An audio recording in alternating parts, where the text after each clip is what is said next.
This is the summary of the book, The 80/20ths Principle by Richard Koch. Imagine working just 2 days a week and gaining better results and pay than you do working a full week. Imagine finding a simple solution to your problems that can help you make a living, earn money, find success, and even find happiness and fulfillment. All of this sounds too good to be true, right? Well, it's not. What if I told you that you could transform your life by following the 80/20ths way? When you follow the 80/20ths method, you can expect a real change in your life by doing less. Based on the 80/20ths principle intended for business readers, the 80/20ths way can now be applied to anyone willing to make a change. You no longer need to be a big-time business executive to understand or apply the 80/20ths way to your life. Throughout his follow-up book, Koch shows you how to apply less is more and more is less to yourself, work and success, money, relationships, and the simple, good life, and will help you develop a personal action plan to transform your life. If you think about it, all progress in civilization involves getting more with less. For example, nearly 8,000 years ago, humans moved from hunting and gathering to a system of agriculture in which they cultivated land and domesticated the animals. Then, an agricultural revolution led to the creation of machinery that transformed our productivity. 300 years ago, 98% of the working population worked on the land. Today, however, only 3% of the workforce in developed countries is involved in agriculture, yet we produce much more food today than we did all those centuries ago. In other words, we are producing more with less. Similarly, just 40 years ago, computers were massive and clunky and cost a lot of money to manufacture. Today, computers are becoming faster, smaller, and even cheaper. We are getting more results with fewer resources. This is the 80/20 principle in action. Unfortunately, we as a society fail to use this principle in our private and social lives. Instead, we feel that we must continue to build our careers and work ourselves to the point where we have no available time or energy for our friends, family, or activities that we actually enjoy.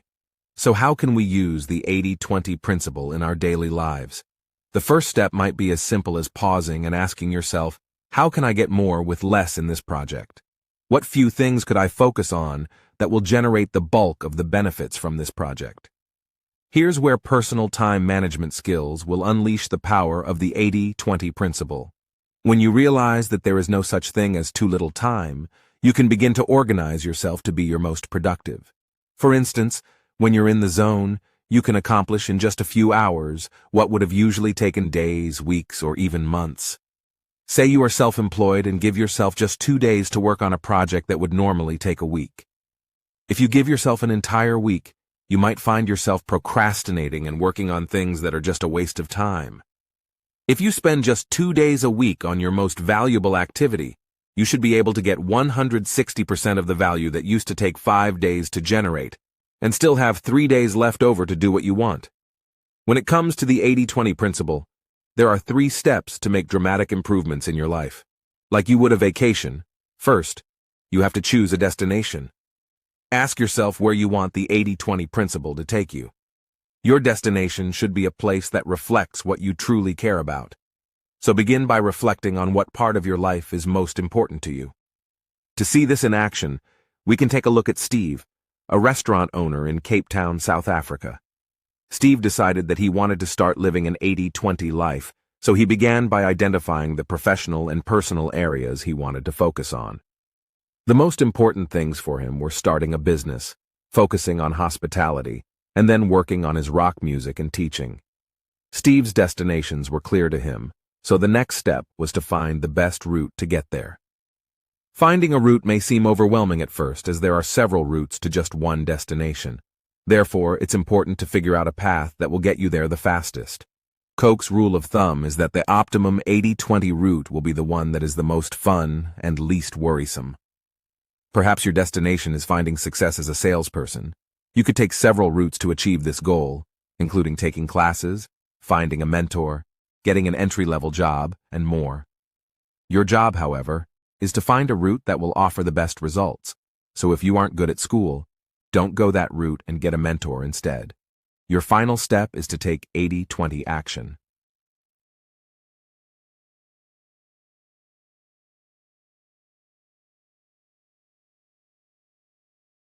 Once you've determined a destination and found a route that works, it's time to start moving.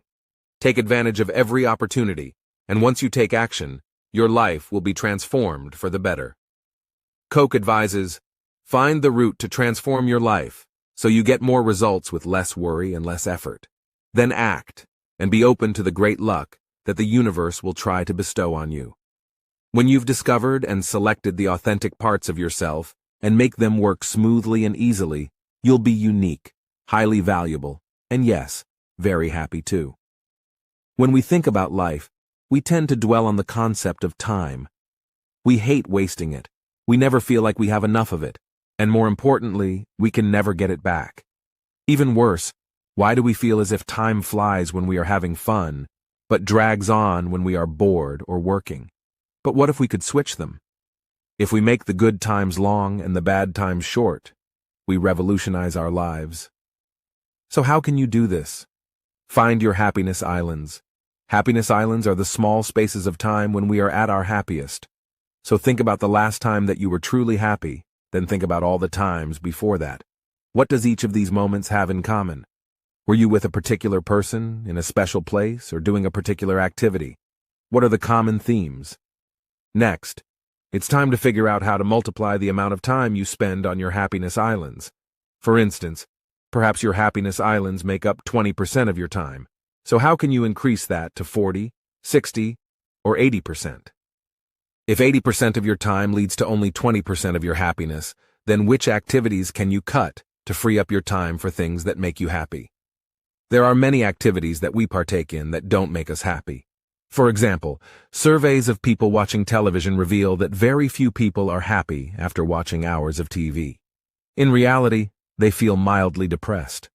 Of course, if television makes you happy, then keep watching. If it doesn't, then stop. Next, you need to identify your achievement islands. These are the times when you are the most creative or productive.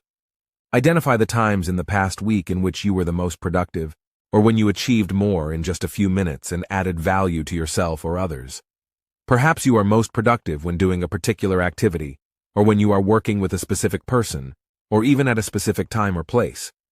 Once you've identified these islands, you can begin to focus on what makes you happy and how you can be productive. For example, Richard Adams, a bureaucrat in the British Civil Service, found he was happiest when telling stories to his daughters. Therefore, he began to write down these stories during his free time. These stories eventually became best-selling books, all because he decided to focus his time on his happiness and achievement islands. At the end of the day, everyone has the same amount of hours in the day, so start using it wisely and be as productive and happy as possible. When it comes to money, 20% of the world's population owns 80% of the world's money. Why is that? The magic of compound interest, of course. Even Albert Einstein knew the power of compound interest, calling it the greatest force in the world. The wealthiest people in the world use the 80-20 principle to earn their fortunes by simply investing their money and letting compound interest do the rest. Even a small amount of money can produce unbelievable returns. Today, earning money has become a trap. Many of us become so busy earning money that we forget to pause and enjoy the fruits of our labor. Therefore, it's time to take a page from the wealthy and learn how to use the 80-20 principle with your finances. First, what's your destination when it comes to money? Here's the time to get specific. Don't just simply say you want to be free of money worries. Instead, define what that means to you. Does that mean you have enough to live on for 6 months? A year or more? Do you want enough money to buy your dream home? Become a millionaire? The destination is up to you. Next, you'll need to find your financial route. It's likely that your route will involve saving and investing. Of course, if you want to invest, then you need to have some money in your savings first. Some people may think saving is impossible, but it's not. Consider having 10% of your income automatically transferred into a savings account before you even have a chance to spend it. Remember, the earlier you start, the longer the time period you're allowing for compound interest to work its magic.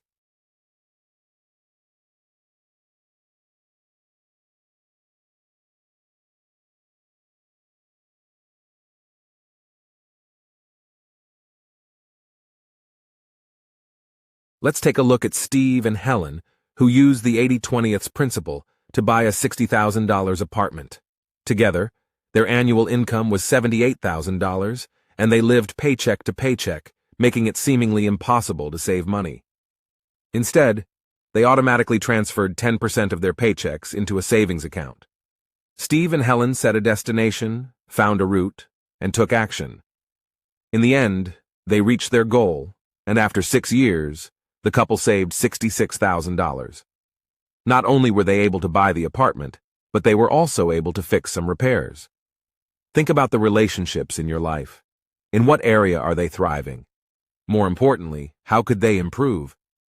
In today's modern world, we find it increasingly difficult to build strong relationships.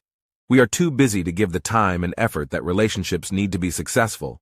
Families are even outsourcing activities to others that used to be a basic part of the family relationship. We are getting more babysitters, picking up takeout instead of cooking, hiring maids instead of cleaning, and putting our elderly parents into homes. Luckily, the 80/20 principle can help you in your personal relationships too. 80% of our relationship satisfaction is generated by 20% or fewer of our relationships. In other words, less than 20% of your friends will contribute to 80% of the meaning and value that you derive from friendships. Therefore, we need to concentrate on the few relationships that matter to us, particularly those with our romantic partners. In fact, romantic relationships are proven to be the most important ones in our lives. One study showed that people who scored in the top percentile for happiness were those involved in a romantic relationship. While 40% of married Americans say they are extremely happy, only 23% of unmarried Americans can say the same. Of course, marriage doesn't automatically mean happiness. You must first have a strong relationship that fosters and supports your happiness. This is when you should focus on your 80/20 destination. What do you want from your personal relationships? What values are important to you? Once you decide your destination, you can work with your partner to find a route that works. When it comes to deciding your route, think about how you can build a better relationship for less time and less effort. For example, when Steve met Helen, he sought to make her happy and realized that she wanted him to simply be home on time and be a source of support. Of course, she also loved surprises. By focusing on these routes, Steve identified 3 important things he could do to take action to make Helen happy. Therefore, it's important to sit down with your partner and communicate a productive way to build a strong foundation for your relationship. In today's modern world, we have a skewed sense of happiness. Many people think they need wealth to buy the things they assume will bring them happiness. Advertising agencies, for instance, focus on keeping people addicted to work so they can continue to buy the never-ending range of new and better products. To stop this mode of thinking, take a moment to stop and think. What do you truly need to make you happy? It's probably much less than you think. For instance, the Greek philosopher Epicurus claimed the basic components for a good life are simply food, shelter, clothes, friends, freedom, and thought. That's it. In other words, less is more, just like the 80/20 principle. Epicurus practiced this philosophy by living a life of simplicity, living with 7 friends in a commune. They relied on the land for food, and they didn't worry about accumulating wealth for the sake of buying material items. Instead, they spent their time writing books and sharing ideas. Perhaps it's time to apply Epicurus's philosophy to your own life. Once again, focus on your 80/20 destination and think about what a simple and good life means to you. Begin by writing a description of your ideal life. Perhaps think about the items that you have that provide you with happiness. What do you genuinely need? How often do you use the items you currently own? Why are you working so hard to buy more things you'll never get around to using? Next, find your routes. Find options that are both simpler and better. Eliminate the things in your life that cause worry and add little value. Perhaps think about how you can reduce the clutter in your life, or how you can find happiness in simple things. Finally, it's time to take action. Decide on 3 immediate steps you can take to move towards your destination and ideal life.